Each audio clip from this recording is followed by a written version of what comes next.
আসসালামু আলাইকুম। আজকে আমার মরিচ গাছে প্রাকৃতিক মালচিং দিয়ে দিলাম। যে মরিচ গাছটা গত ১ দিন আগে রোপণ করা হয়েছিল।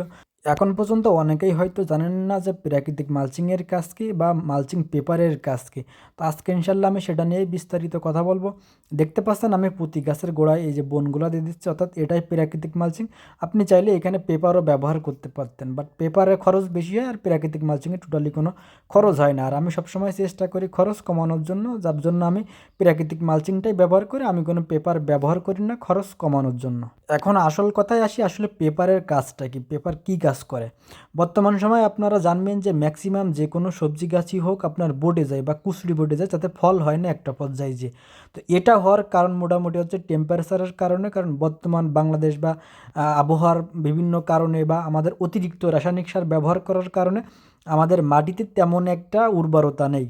এখন হয়তো অনেকেই এটাও বুঝবেন না যে উর্বরতা কাকে বলে। সহজ বাংলায় যেটা বলা হয়, আপনার মাটিতে পানি বা রস ধরে রাখতে পারেন। অর্থাৎ আপনার আমার সামনে যে মাটি দেখতে পাচ্ছেন একদম শুকিয়ে হাড় হয়ে গেছে, এই টাইপের মাটিতে রস ধরে রাখার জন্য আপনার এই মালচিংটা ব্যবহার করা হয়। অর্থাৎ এই রড যদি মাটিতে না থাকে, আপনার টেম্পারেচার বা মাটির টেম্পারেচার বা গরম যদি বেশি হয়ে যায়, সেক্ষেত্রে আপনার গাছ ম্যাক্সিমামই কুঁচড়ে পড়ে যাওয়ার সম্ভাবনা বেশি থাকে বা ফলন কম হয় বা বিভিন্ন রোগে আক্রান্ত হয় আপনার এই মাটির উর্বরতা না থাকার কারণে, অর্থাৎ মাটি বেশি গরম হয়ে যাওয়ার কারণে। সে জায়গায় আমরা মাটিতে রস ধরে রাখার জন্য বা পানি ধরে রাখার জন্য আপনার এই মালচিংটা ব্যবহার করি, অর্থাৎ প্রাকৃতিক মালচিংটা ব্যবহার করি।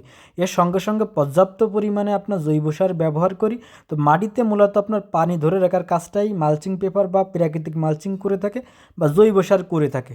ম্যাক্সিমাম সময় এখন যে প্রশ্নগুলো আসে যে ভাই আমার গাছ কুচলি পড়ে যাচ্ছে বা বটে যাচ্ছে, আমি এখন কি স্প্রে করব বা কি করলে আমার গাছ ঠিক হবে। এখন আসলে আপনার এই সমস্যার সমাধান রাতারাতি হবে না। এটার জন্য আপনার অ্যাটলিস্ট ২-৩ বছরের প্ল্যানিং করা লাগবে। আপনার মাটিতে পর্যাপ্ত পরিমাণে প্রথমত জৈব সার ব্যবহার করা লাগবে। অর্থাৎ জৈব সার আপনি যদি ব্যবহার না করেন, আপনার মাটির টেম্পারেচার বেড়ে যাবে, আপনার মাটিতে উর্বরতা থাকবে না, অর্থাৎ রস ধরে রাখবে না। সে জায়গায় আপনার গাছ ম্যাক্সিমামই বটে যাওয়ার সম্ভাবনা থাকে। আপনি কিছু ট্রাই করে দেখতে পারেন, আপনার ইনশাল্লাহ রেজাল্ট অনেকটাই ভালো হবে। অর্থাৎ প্রাকৃতিক মালচিং আপনি যদি ব্যবহার করেন, সেক্ষেত্রে দেখবেন যে আপনার গাছের প্রচুর পরিমাণে শিকড় থাকবে বা শিকড় গজাবে, যেটা আপনি দেখতে পারবেন মালচিং উঁচু করলেই। আমরা গাছ রোপণ করার সঙ্গে সঙ্গে এই প্রাকৃতিক মালচিং দেওয়ার কারণ হচ্ছে, আমি যদি খালি মাটিতে পানি দিই সেক্ষেত্রে পানি 10 মিনিটও থাকবে না বা কোনো রসই থাকবে না। আপনি বাতাসের সাথে বলেন বিভিন্ন সাথে মিক্সে ওইটা রস ধরে রাখতে পারবেন না। তো এখন আমি প্রাকৃতিক মালচিং দেওয়ার পর এরপরে যখন পানি দেবো, তখন ওই পানিটা দীর্ঘ সময় এখানে ধরে রাখবে এই মালচিং পেপার। আস্তে আস্তে আপনার গাছে ওই পানিটা শোষণ করবে, আপনার গাছের সৌন্দর্য বাড়বে বা ফলনও বৃদ্ধি পাবে বা রোগ জীবাণুও কম হবে। আপনার এই সব রোগের সকল সমাধান হচ্ছে আপনার জৈব সার। পর্যাপ্ত পরিমাণে জৈব সার ব্যবহার করেন। জৈব সারের কোনো পরিমাণ নেই, আপনি যত পরিমাণে দিতে পারেন আপনার মাটিতে কোনো সমস্যা নেই। আপনার মাটির গুণাগুণ আরও বাড়বে বা এমনকি আপনার ৬ মাস থেকে শুরু করে ১৮ মাস পর্যন্ত আপনার জৈব সারের শক্তি দিবে। আপনি প্রাকৃতিক চাষ পদ্ধতিতে করলে হয়তো বা আপনার একটু সময় লাগবে সেট আপ করতে প্রজেক্ট, বাট আপনার দীর্ঘস্থায়ী হবে ইনশাল্লাহ।